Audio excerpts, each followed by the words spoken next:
Hello, everyone. Let me welcome you to our today's lecture that we're holding as a part of our Security Scholars Program. My name is Lenka Melodinova. I'm project coordinator for Prague Security Studies Institute. And today I will be talking with Ms. Didi Tatlow, who is a senior reporter for international affairs at Newsweek. But before, she worked for other various media such as South China Morning Post, Die Welt, Deutsche Welle, and I believe also the New York Times. She also reported from China from 2003 to 2017. And recently, last year, Didi co-authored the book China's Quest for Foreign Technology Beyond Espionage. And technology acquisition via espionage is actually one of the topics that we will be definitely discussing today. Before I pass the word to Didi, just a quick information for our participants. If you'd like to ask some questions, you can use the Q&A function here at Zoom, and we'll be answering them as we go throughout the lecture. So now, with no further ado, Didi, the floor is yours. Thank you for being with us today. All right, thank you very, very much, Lenka. It's very nice to be here. And I wanted to apologize for the need about a week ago to change the date of this event. There was just too much happening. So sorry about that. I hope it didn't inconvenience anyone too much. But that's all. I guess that's just what happens in journalism. It happens to everyone for different reasons. So indeed, the issues today are really China in Europe. What's the PRC actually doing in Europe? What is its profile? What are its activities? What is the perception of it? There are a lot of different aspects to discuss and think about here. I think they're interlinked, nearly all. And first of all, as well, some of the best research into this has happened in Czech Republic. Some of the best research in Europe has happened in Czech Republic on this topic. So that's really fascinating. And to speak from just to give you maybe a little bit of sense of how I, of what's kind of been going on and how I discovered it and what kind of arose out of that. When I left Beijing in 2017, after 14 years reporting there, as Lenka says, initially 7 years with the South China Morning Post, which is my hometown newspaper. I was born and raised in Hong Kong, and I'm very proud of that. And then 7 years later on with what was the International Herald Tribune, and then it got bought up by the New York Times. So I ended up being a New York Times journalist almost by accident, if you like, but it's a very interesting experience. And so, eventually it became clear to me that it was time to leave, and me and my family, that it was time to leave. And there were certain things that happened, which some of them perhaps we can talk about later, which made that very clear. And I think that everything that's happened in China since then, for example, the growing repression, the growing surveillance, the increasingly sort of strong and kind of almost cat-handed in some ways rule of Xi Jinping, the mistakes that are, I think, happening there too now, even from an authoritarian point of view, made it clear that it was time to kind of, time for a change. And so we came to Berlin, and I think that the most overwhelming thing that I noticed on arrival in Germany in 2017 was just how much of what I knew from the People's Republic of China, from having, I do speak, I'm a sinologist by training. I studied Chinese at university. I also studied political science. And having lived so long in different parts of China, really actually 39 years, if you include Hong Kong, mainland China and Taiwan, was that I could see a lot of things happening in Germany in particular that I recognized as being the impact of the CCP in Germany, on Germany, and that Germans didn't see. They just didn't see it. They didn't know about it. If they saw something, for example, a newspaper or something, then they didn't know how to, if they saw a deal or a certain way of speaking in public or a certain type of group from China saying what, doing what, setting up what kind of connection to a German civil society organization, the language. They didn't know what any of it was really. And it's really quite extraordinary an experience to observe all of this happening here in Europe, and for Europeans to see that Europeans were so, if I may say so, not all, but very many were in fact so kind of blind to the activities and the operations of the Communist Party of China in their midst. Now, I think in Czech Republic, you guys kind of got onto it quite a bit earlier because you have a different history, you have a different experience of a communist government, of a one-party state, and how it operates, a Leninist system, if you like. But that in Western Germany, which was of course the dominant narrative after unification of Germany in 1980, around after 1989, the fall of the Berlin Wall, it was a very Western dominated sort of narrative. So that just didn't really happen here. And I think that one concept that comes from Glenn Tiffert, the researcher at the Hoover Institution in Stanford University in the US, is very useful. And he talks about something called mirror imaging, whereby we mirror image ourselves onto other cultures, other political systems, other people. We tend to see ourselves in other people. We look for ourselves. And there will always be certain points of commonality between people, even between systems, because at the end of the day, everyone has to kind of produce food. They need to get up in the morning. They, human relations go on. But, fundamentally, the systems are incredibly different. So that mirror imaging, I think, created a kind of a blindness in these sort of liberal democracies of Western Europe for decades, from 1978. And I think that, they haven't recovered from it at all, because the impact has been that through a deep business relationship and this belief that somehow China would change, we can change China, that these Western, liberal democracies were very confident. Sometimes I say arrogant, and then someone says to me, that's very rude, you should say complacent. So let's say complacent about their ability to change this very powerful political system and this very, very old culture. I mean, it really is a very rich and old and culture with a lot of rather tyrannical traditions, may I say so, habits. The emperors, I mean, they were pretty, pretty tough guys. So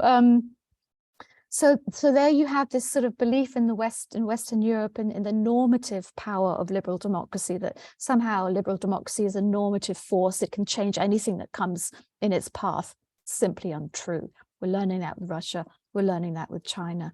So I think, think that given the title of the talk, Economic Ties, Covert Activities, Technology Transfer, and more, I would like to just add one aspect, which is the spread of security services in our economy, in our countries as well. You'll have followed some of the recent issues about so-called police stations around the world, set up by the Public Security Bureau in China. I think they're actually better called police contact points. There are some in Czech Republic, they're in Italy, they're in Hungary, they're in the UK, they're in America, they're everywhere, they're in South Africa, they're everywhere. I think that's also a really, really interesting thing to talk about if you would like. And I'm happy at any point to take in questions after I've finished saying a few more initial remarks. So basically, it might be of interest to you to know that tomorrow here in Berlin, we are launching a study called China in the World, which attempts to measure the impact of the Communist Party of China upon the world in 9 different categories. So media, academia, economy, defense, politics, so government, and a few more.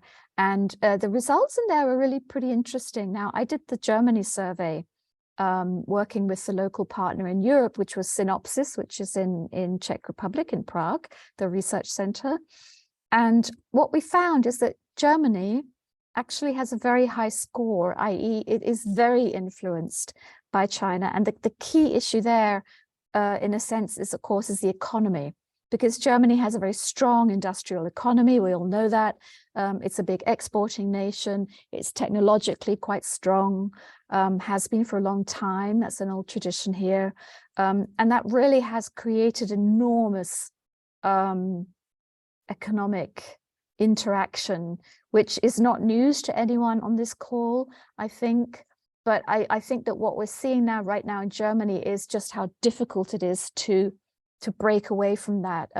When things start to look a little less rosy on the political scene, people start to realize how very difficult it is to unbuild these dependencies. All the more reason to be very, very careful how you move forward. And I would say, you know, the argument is often made that Germany is too dependent on China. We can't change, we have to stay friends, etc. I mean, stay friends if you can, by all means. I'm not criticizing that. But my own view would be, well, the minute you realize that you're in a hole, you need to stop digging. So this is a phrase that comes from, I think, from UK politics. You know, when you're in a hole, stop digging, just stop, you know, and try and get out. So I think this sort of fatalism about it's already we're too connected, you know, we're too dependent, I think that's complete nonsense.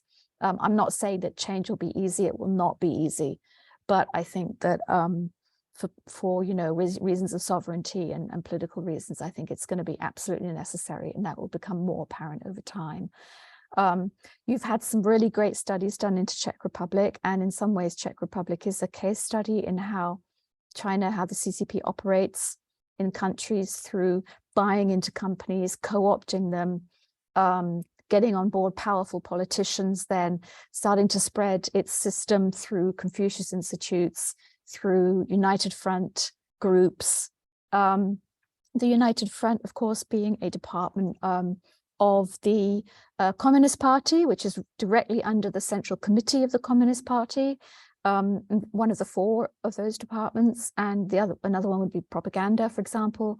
Very, very important institution that's been getting more attention recently after having been ignored for a very long time. And so with my focus on Germany, when I arrived in 2017, I began, by 2019, I published a first piece with Synopsis looking at what I called China in Germany. And in that piece, we were able to identify 230 civil society groups in Germany that were officially, formally tied in some way, but in a very definite way, to the United Front Work Department of the Communist Party of China. And these groups were operating throughout Germany on a civil society level, reaching out to German civil society groups, which they would say are the same as us. Now, this isn't true, because they are by nature fundamentally different. A group organized by a Communist Party of China may pretend it's a civil society group, but it's not a civil society group because there is no such thing as an independent civil society in China. There are people, but there are no independent groups. So it's not at all the same thing. But again, China was very, very able to manipulate the kind of the language of liberal democracy. And we totally fell for it. You know, we are a civil society group just like yours. Not so. So, you know, and the impact of that was that they were kind of making inroads into opinion, into certainly into politics, including local politics, national politics, into academia, very, very important in Germany, particularly in science and technology areas. Germany, outside of the United States, is possibly the single highest cooperator with the People's Republic of China when it comes to science and technology research, including in highly sensitive areas. And there'll be more about that coming out early next year. I'm actually working on something. There was already a decent study called the China Science Investigation that took place in Germany. It was published by a consortium of media here, but I don't think it's not the full story. So, you know, I really began then to dig deep into these contacts. And I think that what you see really in Germany is, I think, what you see in all European countries, not just European countries, other places too. And I would sort of say it's a mixture really of elite capture, very top of politics, business, and also a more grounded, sort of effective narrative about China throughout society here. So it's just been communicated through different means, such as the media. We have had a lot of paid advertisements in major German papers. That's falling off a bit now. The attitudes are shifting quite a bit in Germany. They have shifted in recent years, in the last 3 years, maybe starting before, during, or just after the pandemic kind of thing, began to shift in some ways. And that's worsened the environment, I would say, for the People's Republic of China. But the thing is that, you know, I think that essentially, if we look at Europe and we look at Germany in kind of in the middle of Europe, and certainly as its strongest economy, and I guess most populous nation, what I believe that China wants Germany to do is really to deliver Europe for China, to lead Europe to China. And then we have this sort of, China has this vision of the Eurasian trading continent, which basically begins in, you know, Shanghai or Guangdong in the south of China, and then stretches all the way over to Amsterdam, yeah, or Rotterdam. The UK now a little bit unsure. Ireland's an island, but which really is this sort of massive trading continent, and to build up the rail connections all the way through from China to Europe and back. And in this way to sort of avoid the oceans, which are largely, you know, controlled by, you know, by the United States, or at least patrolled by them in quite effectively in some areas. The US, you know, has been a great sea power. The UK was before it. China's building up fast. It actually has more naval vessels now than the United States. But the capacities issues is the capacity and or trainability and just all kinds of issues that are a little bit different there. Nevertheless, a formidable surge is going on. So I think, you know, economy, I think that's a pretty clear picture. It's dominated by the really, really big companies. BASF, world's biggest chemical company, headquartered in Ludwigshafen here in Germany. They are building a $10 billion plant in Zhanjiang in Guangdong province, which is the headquarters of the South China Fleet. So that's the People's Liberation Army Navy.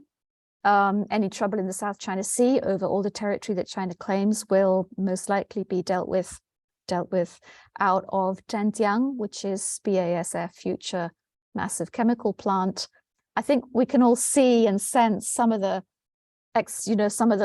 intricate problems that this type of thing raises. And one thing that you know, the head of BASF is known to be very, very pro-China business, believes China's still the future, says, you know, when he's pressed to diversify, he has said, well, we did diversify by investing in China. We divested from Europe, we invested in China. He's now saying things like Europe is over. I mean, you know, I find this really quite extraordinary language, I have to say, because for one thing, it's just not very nice towards your own people and your own country. And there you sort of see the impact of global capitalism and just how ruthless and how, unpatriotic, if you like, or how undemocratic above all it really is. You know, it follows the money. And that's pretty much, unfortunately, the state of things right now. I don't think it has to stay like that. And I think we're looking at some changes coming up. I think that the CHIPS Act in the US, which attempts to control that and to bring chips production back to America. I think that IRA, the climate and green sort of subvention programs that are kicking off in America now, I think that these are all the first steps towards potentially very different global economies. The problem is that where does Germany stand in all of this? You know, is Germany going to go with America, or is it going to sort of throw up its hands and say, you know, we can't do that, and be rather pessimistic and say, oh no, we have to go with China? And I really think that the jury is out on that question, because although the US clearly provides German security, I mean, there really is very little limit to, you know, human greed. And I don't think that Germany is the only country where people are guilty of that by any means, but it really is. I don't think that we really can be sure quite yet what will happen. I think there's still a lot in play. So you know, the economy is a tricky one, and that will then, of course, always include also Eastern European countries, Central European countries, with the German car industry and the way that they sort of, you know, use this whole, you know, supply chain. And so the economy is one thing. Another thing that I'd really like to talk about is science and technology transfer. And this is where things get really sort of almost kind of spooky, if you like, because there you start to see China's true ambitions since 1949 revolution to become a world leader, if not the world leader. And this was really all about building China up, strengthening it, making it strong so that it couldn't be bullied again, as they say, by the sort of Western colonial powers. And there's no question but that, you know, 100 years ago, 120 years ago, 30 years ago, 40 years ago, 120, 30, 40, that is, that there were, you know, there were things happening there which were not fair, were not right. That's no question. So I think that this sort of, these incursions, these sort of semi-incursions, the construction of extraterritorialities in Shanghai, for example, by the British, by the French and others, really were traumatic for China, no question. And I think that they have been driven by a sense of needing to catch up with the West, with the developed West. And this is a big part of their push for science and technology. And that's legitimate. You know, in cultural terms, in historical terms, in national terms, that's legitimate. What's really interesting is that China in some ways was doing pretty well before the revolution. I mean, they had a lot of partnerships. They were very much part of the global mainstream in terms of ideas and interaction and research, discourse, all those, you know, really valuable sort of human activities are very much part of the global mainstream. And that all changed in 1949, of course, when, you know, the curtain really came down, all foreigners were kicked out of China. And I think, you know, then by 1956, we see in China the beginnings of a very targeted system to spot and bring back to China from all around the world as much cutting edge science and technology as possible, in order to fuel China's rise as a Communist Party power. And eventually, by the time Xi Jinping, the current General Secretary of the Communist Party, so Chairman Xi, by the time he's in power in 2012, we start to hear talk about this thing called, you know, the China dream and the desire to become preeminent by 2049 in economy, technology and military. So essentially for China to reclaim what it believes is its position as if not the leading power in the world. You know, these are all things that we hear from time to time in the media or at events, and you sort of get used to hearing them. But when you actually start thinking about what they mean, it's pretty mind-boggling. If you're thinking of China kind of actually setting the terms of the international order, I mean, it's just stunning. Right? Because this is a country does not have a functioning rule of law system. And it really doesn't. So, you know, science and technology and the transfer, the whole scale transfer from developed economies outside China, and so not just the US, not just Britain and Germany, but also Japan and then South Korea, anywhere really where technology was available. They began essentially in 1956. And from the beginning, Zhou Enlai was in charge, the former premier of China was in charge of this effort. Now, people don't know that, but Zhou Enlai was actually China's spy master in a sense. He really was the guy who pulled a lot of strings behind the scenes. And he was always the guy who kept a total close eye and control over the operations of the United Front, to name just one part of this influence, interference and espionage system that China has, which is extremely extensive. And, you know, he sent away some people to say, you've got to draw up a long-term science and technology development program in 1956. China was just emerging from revolution, and, you know, there were all kinds of sort of campaigns going on, and the landlords had just been sort of all executed, and, you know, really violent times. so they went away and came back with a plan, and he looked at it and sort of basically tore it up and said, this is complete rubbish. He said, acquiring science and technology or doing science and technology is a bit like fighting a war. Now, how can you win a war if you don't have an intelligence agency? So go away and get a kind of build up a sort of an intelligence system to spot science and technology from around the world and bring it back to China, to serve China, to make us strong and powerful. And that's essentially what has happened. There is an enormous, very intricate network in China. At least they say, we think, at least 100,000 people working in China just to monitor, to categorize, to decide what do we need, from where can we get it? Is it somebody's PhD? Is it published in a research journal in Australia?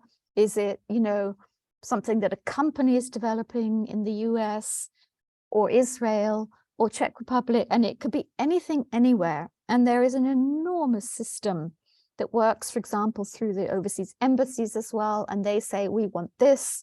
And there's science and technology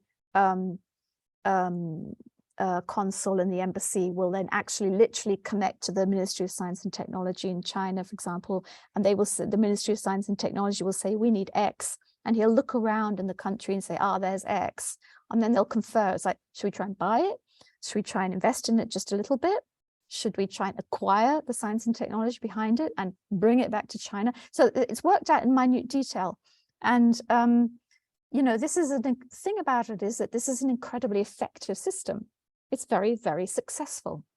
When you look at China's extraordinary economic rise since 1978, a couple of factors, of course. First of all, it's coming off a very low base because China was essentially brought to its knees by Mao. By 76, it was poor.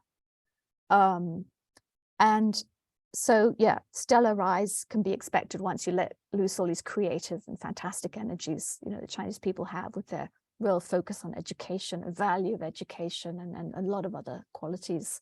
Another aspect is also the technology, the science and technology transfer from overseas. This was then deployed in factories in China through the research system into universities, into education, into overseas Chinese research, returnee parks where people would commercialize the technology and quickly turn it into business. And I think that the economic rise of China that we see is inseparable from this process of massive science and technology transfer. The phrase goes, by all means, from overseas to China. So transfer by all means, 以多种方式. So I think that the message behind there is pretty clear. You beg, borrow, buy, or steal. I think I don't want to sort of talk forever without having a sense of what people are actually exactly interested in. So Lenka, I'm happy to pause there and ask if there are any initial questions and comments to steer me towards the interests in the group. Yeah, actually, I'd like to use the opportunity as being the moderator and use my power to ask the first set of questions, because I already have several. You actually brought some very interesting thought that I'd like to come back to, but the one that just keeps popping in my head is, do you think that Germany is still digging that hole? Or are they actually seeing that, okay, now there's actually something we have to be aware of and there's a real danger? Because right now we can see, I think the best example is the port in Hamburg. Right. Yeah, great point. I think they're doing both. So it's a messy time. I think they are still digging that hole, and we can see that through the ever-growing investments. The German car companies, which are some of the biggest car companies in the world, are still deepening their engagement with China. They are still planning to produce all e-cars in China by such and such a year. Those plans are going ahead.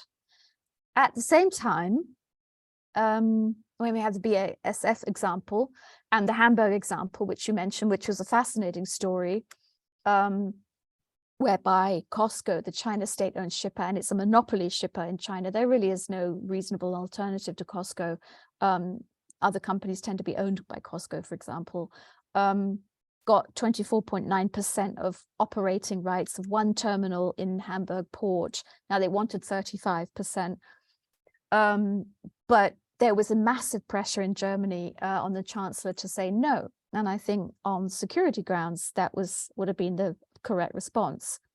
The Hamburg business lobby is powerful. The chancellor himself is a former mayor of Hamburg and a former finance minister of Hamburg. So I think, you know, the pressure on him to permit the deal to go ahead was also immense, even though 6 German ministries opposed it. 6. And he went against 6 of his own ministries. It's really quite extraordinary. And I think it shows just how big the pressure was on him and his advisors. That's basically the people who decided this. Germany has a sort of a system where in the chancellery there's called as a das Machtwort or das Ja-Wort or something like this, you know, the final decision making power. And that's been growing in recent years, that it's more and more in the chancellery and not in the ministries. So the deal was done. And now, of course, there are reports that, which I was expecting all along, if the deal went through, reports that Costco, China Ocean Shipping Corporation, wants to expand its activities in other European ports through the Hamburg Shipping Corporation, HHLA, the Hamburg Port Company, HHLA, Hamburg Hafen Logistik, or something like this, Hamburg Hafen und so, that they want to do that through HHLA. And they can do that, of course, because HHLA is deeply entwined in many European ports. For example, in Trieste, in Italy, initially, Costco was given the okay to invest in Trieste, and then the Italian government turned and said, no, you can't. They got a bit frightened. They got information. They changed their mind. They said no, whereupon Costco went away, but HHLA invested in Hamburg. So you see, that's how things are working. And I think the Baltic is also a major point of interest for Costco. I mean, they said so when they made their offer. So yeah, Hamburg. But I think at the same time, of course, we have these different currents in Germany for sure. I mean, the foreign minister, you'll know that, Annalena Baerbock, is much more critical. The economics minister, interestingly, Robert Habeck as well. And they're both from the Greens party. So who'd have thought? But, you know, the Greens turn out in Germany to have the best strategic heads on anyone's shoulders. You know, it's really quite the surprise. So very, very interesting dynamic there. Yeah, so my answer is I think that both things are going on right now, and it's messy. I mean, people are definitely thinking about, okay, this is starting to look really seriously difficult. What are we going to do? How are we going to get out of it? But the answers are not quite here yet.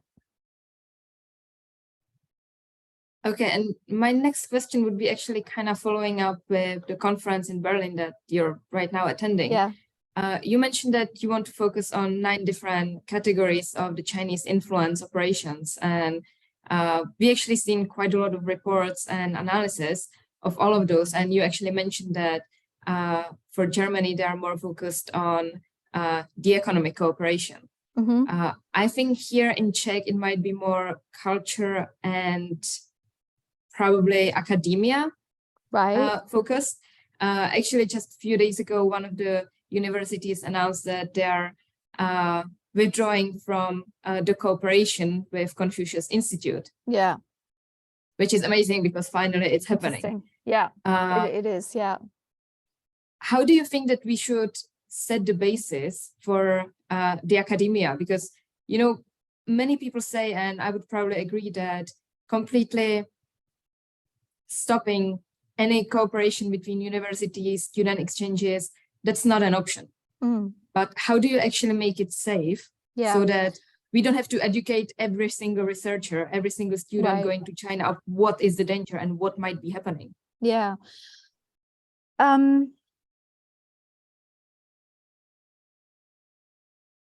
I mean, I think the single most important fundamental thing we need to do is to shift attitudes in our own countries to be far more aware, skeptical, informed about the realities of what China is, what its government is, the fact that, no, we're not going to change China necessarily, at least not in the short term.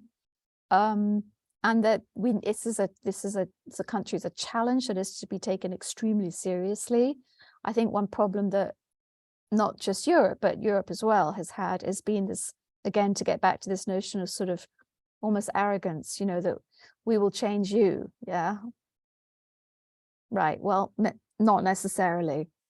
And I think that fundamental knowledge and realization has to happen that there are threats out there or challenges out there that are real and they're serious and they need to be taken seriously.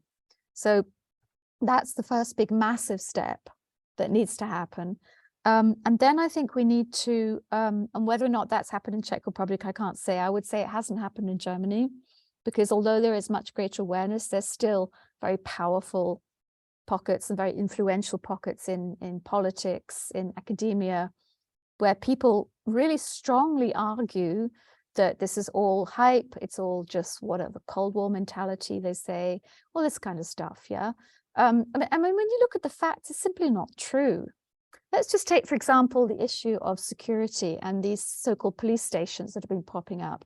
I mean, it's a fact that the public security bureaus in many localities in China have been establishing overseas contact points, not just police, but courts as well. So the courts in China have been setting up overseas courts with liaison persons who are officially appointed. Sometimes I think licenses are distributed to do things like track down people overseas and then serve them with papers for a case in China. You know, on the police issue, there's one guy, there are at least 5 of these police contact points operating in Germany that we've been able to identify in Frankfurt, Munich, Düsseldorf, Hamburg, and somewhere else, Munich, Düsseldorf, Hamburg, and somewhere else in Berlin. And one guy from them who he claims he's a volunteer at the Frankfurt one is right now kind of running around Germany threatening people. And there's a couple of people he is especially harassing, and he calls in bomb threats on them. He makes fake bookings in their names in hotels in Germany, for example, in Berlin, and then calls in and says, so-and-so has just booked into your hotel and he's carrying a bomb. Now, I mean, this is complete madness, right? This is sort of terrorism style activity.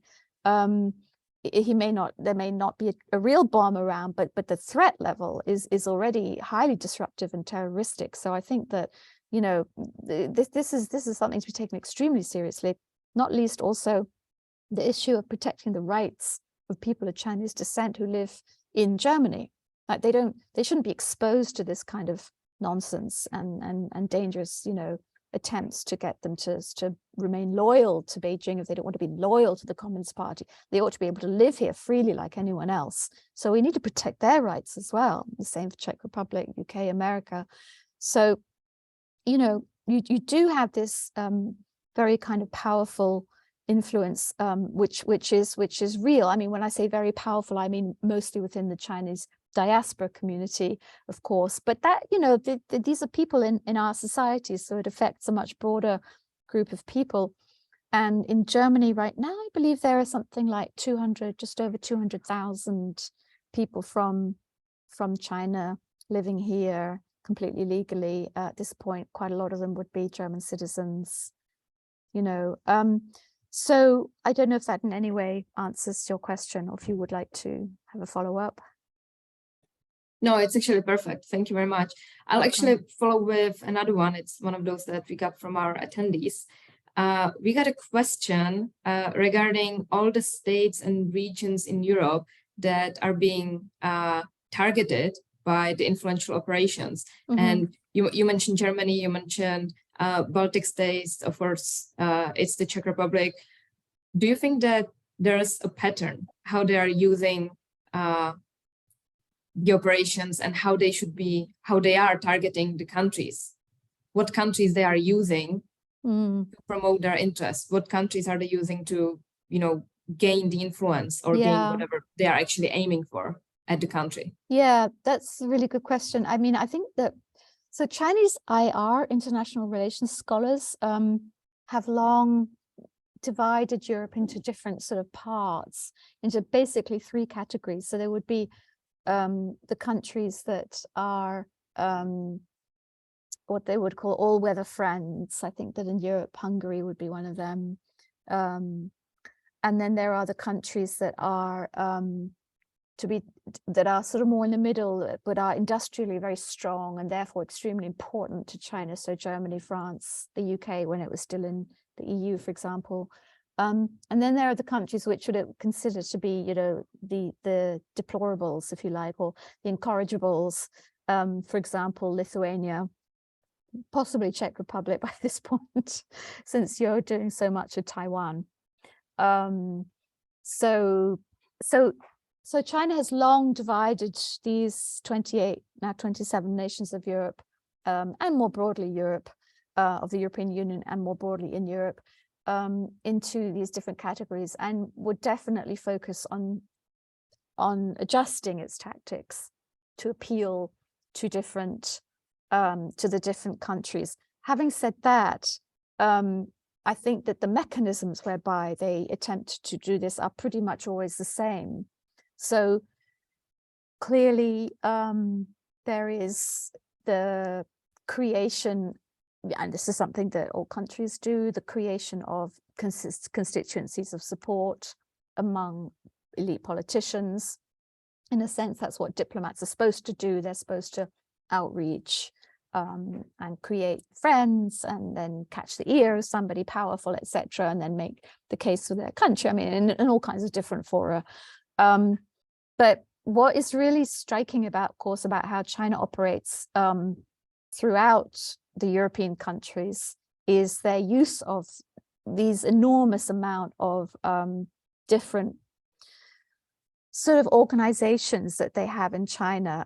So the United Front will be one umbrella. Then, for example, well, it's mostly actually overseas, mostly the United Front, but within that you'd have, say, with the police station example again, the so-called police stations is one kind of 系统, one thread going down like that, one line, and then you would have something called the Chinese support centers, the 华驻中心, which is another kind of line of similar activity, but nevertheless run perhaps slightly differently, closer to the consulates, for example. And then these things are all going to get busy, doing everything they can to interact, to offer culture, to offer sport, youth exchanges, business, you know, AI, research, like just a whole, and more business, and just a whole flurry of activity to try and sort of, kind of cement contacts, create constituencies of support. And again, they will look carefully at the different countries and what are their strengths and weaknesses, and then sort of target in that direction. So there's been obviously a huge push here in Germany into industry, and you will find a huge amount of student, sort of after the students graduate here, they will very often join associations, and I'm talking about the international Chinese students from PRC. They'll join associations such as the Chinese Association of Physics graduates, or something like this, you know. And some of these guys are chemical, and then they'll go and find jobs, and you know, in places like BASF or somewhere, maybe in Ludwigshafen area in a different company, and then, you know, they set up something called workstations. Now, I've been able to document these workstations and how they function in these student or professional organizations, and how they function to ferry, again, science and technology back. So it does depend very much on what is the kind of the economy of your country. And also, I think, you know, what are the corruption issues? Who's corrupt, if you like, who can be bought? Is there a strong rule of law? Is there a courageous media? Incredibly important. to expose these things, because that's how democracy works. It's pressure from the people, pressure from below. The media is supposed to represent that. And the legal system then too, to sort of block and stop and expose some of these efforts to gain influence or to interfere ultimately. So yes, it's a slightly broad answer from me, but I think the point is that their activities in Europe are simultaneously tailored to the local conditions, but at the same time are always working off the same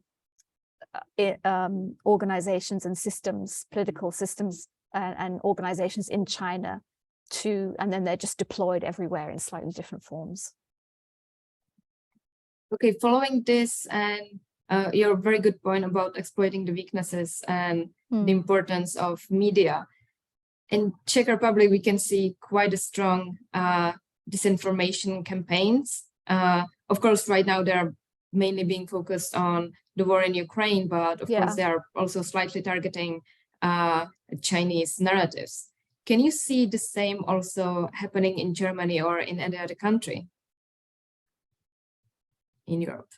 In the what precisely do you mean with the? Do you mean influence over media or the propaganda into Czech Republic, for example, or into Germany about? Yeah, basically the whole narrative and how we are looking at China, how we are looking at their activities, trying to, polish up the overall image of China and its activities in other countries. Well, absolutely. I mean, the example that probably many of you know, which I think is a very strong example, is of course the issue with the COVID pandemic and the mask diplomacy. You had this famous example in Czech Republic where your then, is it the Prime Minister? I'm not quite sure which leader, but somebody very high actually went to the airport to receive these boxes of face masks, this sort of largesse from China, this sort of thing about here we are coming to save you, that type of gesture has enormous propaganda impact, I think, enormous influence. Essentially, by always sticking to the same line, whether it's diplomats or United Front workers or simply people who, because they don't want to say the wrong thing because they're afraid that they'll get into trouble in China, whether they be overseas Chinese or whether they be Germans, for example, who do business in China, that they will for sure kind of repeat these talking points again and again and again, such as, for example, China's a peaceful nation, it has never started a war, which is not true. I mean, maybe perhaps to do with the Uyghurs or such like that, these, but look, they are only, re-education camps and stuff like that. Not true. And, if you really just, the Chinese propaganda system is very good at just putting out strong messages, simple messages, and then just basically browbeating everyone to support them everywhere, to just endlessly repeat them. The idea being that if you just keep saying something, then people will eventually believe it, partly because they just give up, and they just get so exhausted with the browbeating that they say, okay, whatever, So I think that's one way in which they manage is by really focusing and just being incredibly obdurate and disciplined and stubborn about always saying the same things again and again and again, the line. And they're pretty disciplined at giving that. And then eventually people like in Germany will pick up the same line and say the same things. Okay, that actually brings me to another question we received. How can we build the research on China? How can we understand it? How can we make other people understand it? And of course, right now we have a lot of people being interested in China, conducting researches, going through universities. We have a lot of sinologists right now. Yeah. But the overall discourse is not really changing yet. I mean, you would have ministries in Germany literally warning the government not to do the business. It's not a good idea. It's dangerous. Don't do it. Yeah. And yet they would still go and do it. How can we understand the strategies they are doing? How can we change the way we are looking at China, considering it's so different and we just don't have probably that many precedences so that we could understand it? Yeah, look, I think, and I'm afraid now I'm just going to have to move a little bit. I'm really sorry about this, but I am at this China in the World event, which is launching tomorrow. So you'll get that hot off the press tomorrow. And they're actually trying to do something with the room. I really apologize. I hope you don't mind me just moving around a bit. I think that my answer to that is that things are already changing slowly. What is absolutely vital is that we continue to build up our capacity to research, to analyze, to really focus on the Communist Party and how it works and what it is, system analysis, and not be kind of woolly and say, look, well, they're just sort of the same as us, because of course people are the same. Of course, there are wonderful people in China who are trying to change things now. We've seen that with the recent demonstrations across the country, which has been really remarkable, incredible. But you know, they are dealing with a really tough system. So we have to also understand what that really tough system is, and we have to kind of help them, if you like, by not falling for the kind of the trick, the wool being pulled over the eyes, by actually insisting on analyzing the system and what it's doing, you know. And I think, how does one do that? Well, I think that Czech Republic, for example, is brilliantly positioned to do that, because you have so much knowledge about these systems, you know, part of the kind of the national story, the DNA in your country, you know, your parents' generation and grandparents' generation. And we've really seen so much of this push to understand China better coming from Central Europe. And that's, I think, really, really, really wonderful. I would say that language is absolutely essential. Unfortunately, it's incredibly hard to learn. I know that. And I always say the problem with learning Chinese is not just the learning, it's also that you continually forget characters. And this is something that happens not just to people who learn it, you know, when they're not born there, but it happens to Chinese people too. They're constantly forgetting their own characters and their own language, you know, and sort of going, oh no, I've forgotten how to write this. And so it's just a function, it's the nature of the language. But the language, I think, is absolutely essential.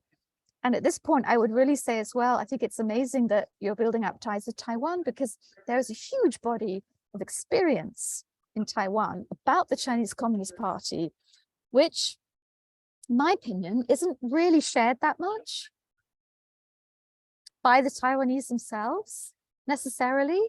I'm not saying that they don't want to, but it's just not really happening. But it's immensely rich.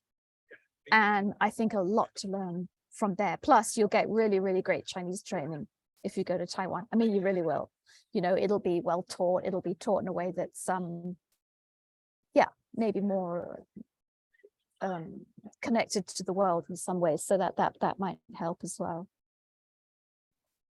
Okay, unfortunately, we're running out of time. So I would ask the last question, and it's also something that you mentioned.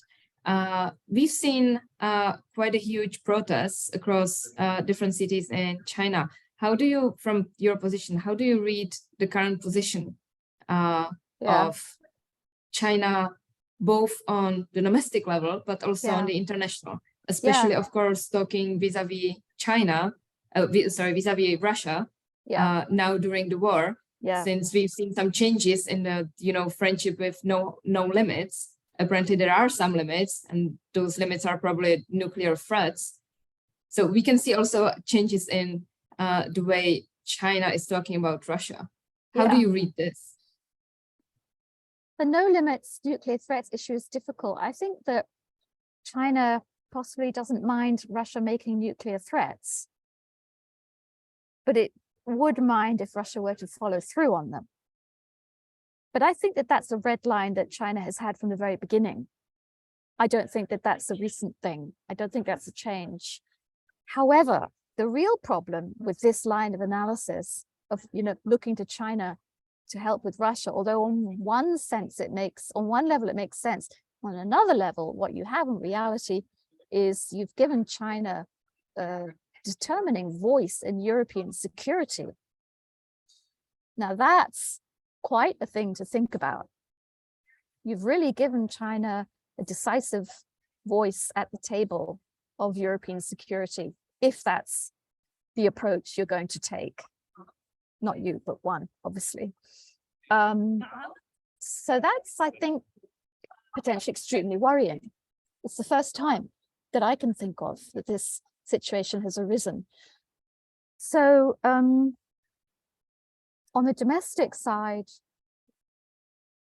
things are quietening down, it seems. I think that they will have gathered a huge amount of surveillance material and that the reprisals will begin and that they will continue. There is clearly a substantial section of the population that is furious, not just at the COVID lockdowns. Lifting them will also be painful. We will see similar problems like we had in Hong Kong, probably a spike in deaths among older people. The Chinese hospital system cannot cope. It's not good enough. It's not going to be nice either.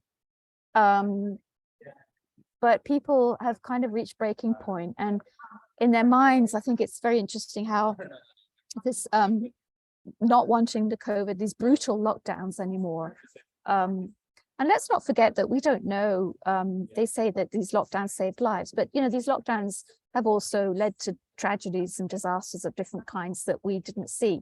Now, the fire in Urumqi that killed 10 people who were locked into an apartment building, that was seen, and that, look what it sparked, these protests across China. But like cases of starvation or people who died because they couldn't get operations. I mean, you know, I think that some of the people dying because they couldn't get operations happened elsewhere. I think it definitely happened in Germany as well. And it's really appalling and horrible thing. But I think it must have been quite severe in China, I suspect. And you do hear a lot of these stories. And that's part of the reason why people are protesting, I think, about lifting the lockdown. But the way it's merged in people's heads with this sort of feeling that Xi Jinping is making a mess of things, that he's gone too far, he's too harsh. I think that's very, very interesting, because you do slowly over time have a shift in the way people think and what they feel they deserve. You know, you have less children, they're more precious, if you like. They have higher expectations of life, and this time of rising expectations, you know, has always been dangerous for governments that don't want to sort of accommodate them. So I think we are also in a domestic sense at quite a sort of slightly complicated moment, as well as the sort of bigger changing attitudes outside China. So anyone of you who's a sinologist or a political scientist or is interested in looking in China, I think there's really a lot of very interesting stuff to be doing right now. Okay, that was a perfect wrap up. We definitely would have more questions, but I just want to read a comment about thanking you for this interesting lecture. And So also I want to thank you on behalf of BSSI for taking the time and sharing your insights with us, because very, very it was welcome. amazing. And I'll be definitely making sure to check out that report you mentioned at the beginning of next year, and I'll see how that turns out. Right. Okay, you're very welcome. And any follow-up, you're please welcome also to get in touch and do things in future. Thank you very much. Enjoyed it. Thank you very much. Okay. Have a great rest of the day. Thank you. Thank you. You too. Bye-bye, everyone. Bye-bye. Bye.